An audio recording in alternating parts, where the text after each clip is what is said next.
Amniotic fluid is the yellowish liquid that surrounds the fetus during development and plays numerous important roles in fetal growth.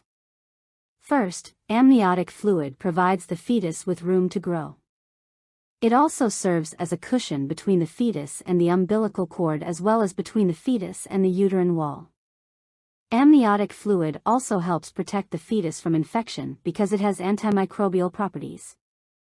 It also serves as a reservoir of fluid and nutrients for the fetus, because it contains proteins, electrolytes, immunoglobulins, and vitamins from the mother. Amniotic fluid is 98% water and electrolytes. The other 2% are signaling molecules, peptides, carbohydrates, lipids, and hormones. Amniotic fluid development occurs differently in early gestation and late gestation. In early gestation, the amniotic fluid derives from maternal plasma. By about the 10th week, the fetus begins to produce urine.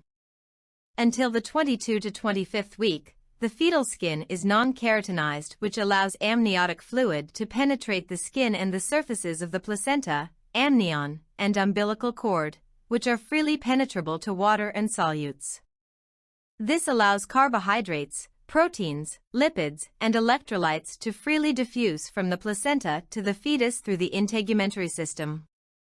After the skin is keratinized, the fetus takes up amniotic fluid through the gastrointestinal tract by fetal swallowing.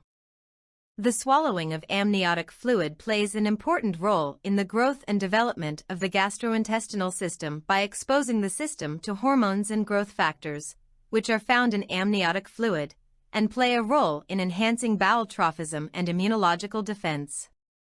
By the second and third trimester, amniotic fluid is derived mainly from fetal urine and fetal lung fluid. The normal amount of amniotic fluid volume and production can vary among pregnancies, so there is no exact volume.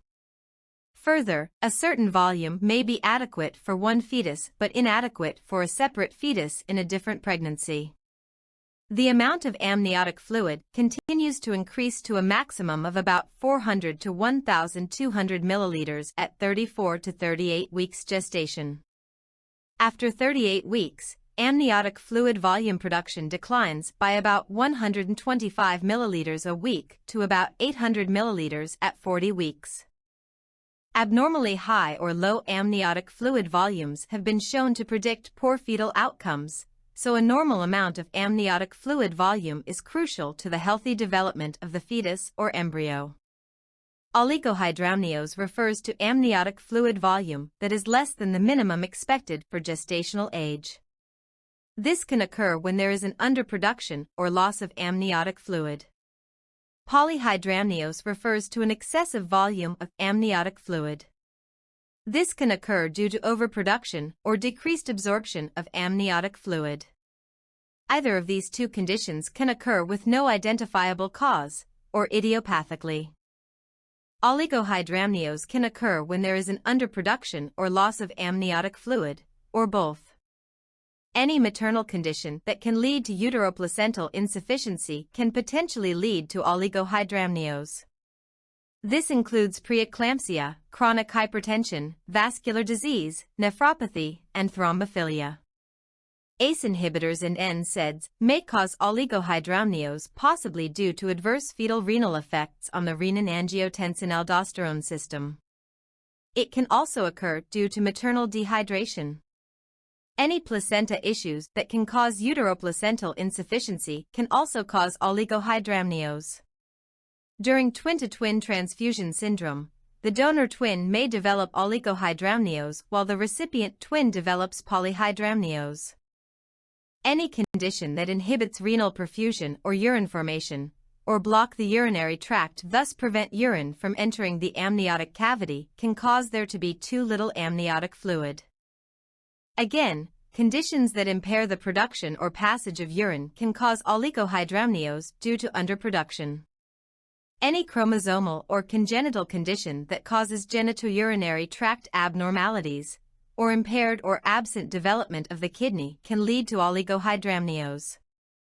This includes sequelae of hypoxia, induced redistribution of cardiac output, or growth restriction from chronic hypoxia resulting in shunting oxygenated blood to vital organs.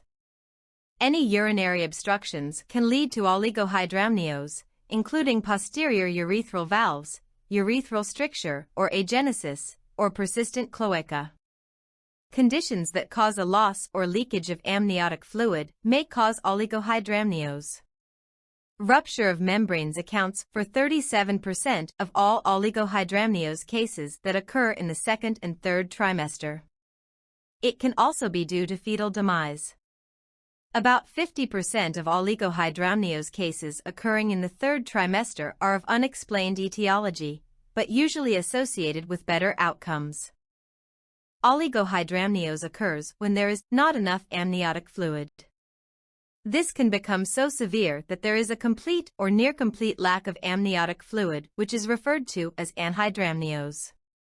A certain amount of amniotic fluid is required for normal fetal movement and to cushion the fetus and the umbilical cord from compression against the uterine wall. Without proper amniotic fluid, the fetus may compress against the uterine wall. If this includes the umbilical cord, it can become compression. A low amount of amniotic fluid can also lead to premature rupture of membranes and preterm labor, fetal distress, meconium passage, increased need of cesarean section and low APGAR scores. If the cause is due to low urine production, there are likely renal and urinary complications, like malformed kidneys or bladder obstructions. There also needs to be adequate amniotic fluid for lung development and musculoskeletal growth. The compression against the uterine wall can also cause physical deformities in growth and impaired fetal breathing movements or compression against the chest wall. The physical deformities can be considered as disorders of packaging. Much like how a vegetable grows to the shape of a container if it is placed inside. A fetus without room for growth will compress against the uterine wall. This can lead to physical deformities like club foot, hip dysplasia, contractures, short limbs, or small for gestational age. There may also be craniofacial deformities. Lung hypoplasia is a rare condition where there is incomplete development of lung tissue that can occur with oligohydramnios. The lung development can be so incomplete that they are incapable of gas exchange. Potter sequence is a congenital disorder that occurs when there is oligohydramnios that is due to the renal agenesis and impairment.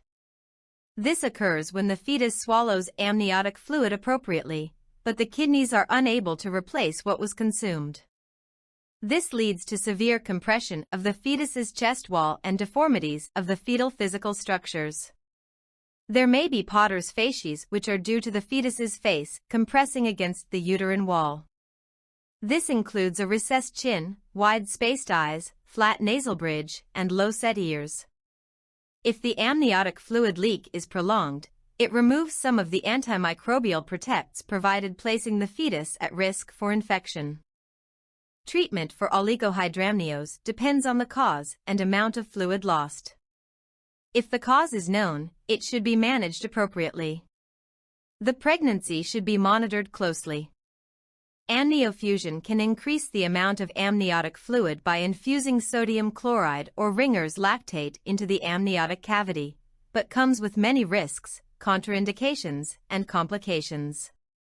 Delivery is often the most appropriate treatment. Polyhydramnios, sometimes simply called hydramnios, refers to an excessive volume of amniotic fluid. It should be suspected clinically when uterine size is large for gestational age. This can occur when there is an overproduction or decreased absorption of amniotic fluid.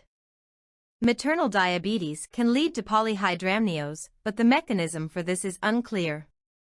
It could possibly be due to fetal hyperglycemia inducing polyuria. About 40% of cases are idiopathic.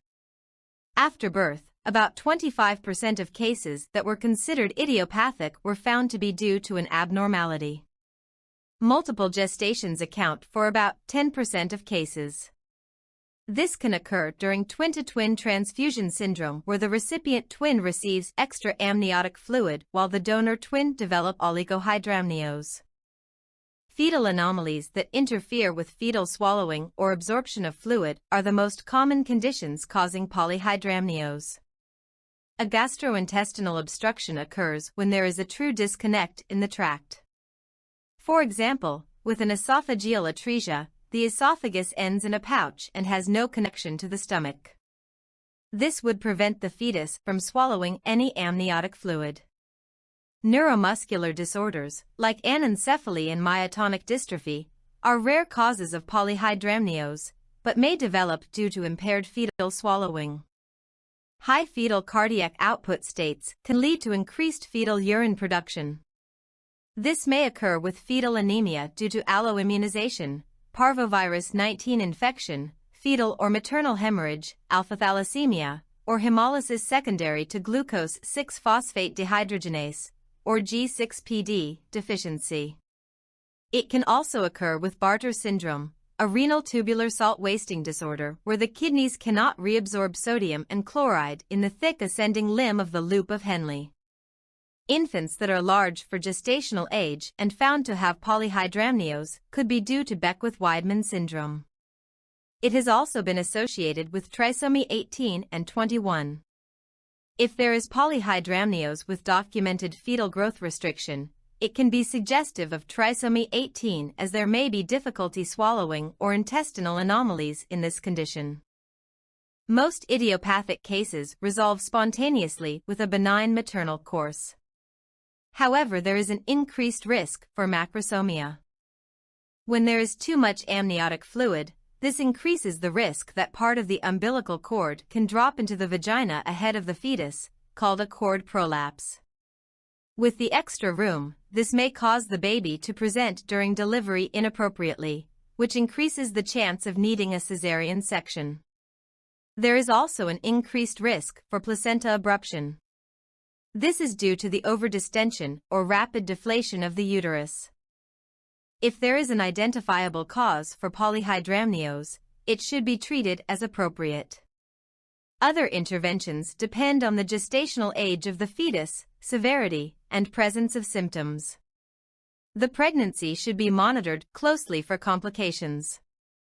A procedure called amnioreduction may be performed where an amniocentesis is performed with the intent to reduce the volume of amniotic fluid. As with oligohydramnios, delivery of the fetus will resolve the condition, but the negative effects on the fetus may have already begun. Outcomes of polyhydramnios depend on the underlying cause.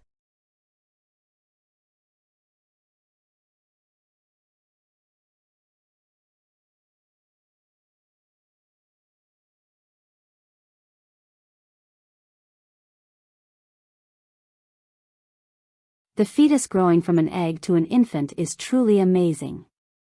Next, we'll examine how the fetus adapts to extrauterine life.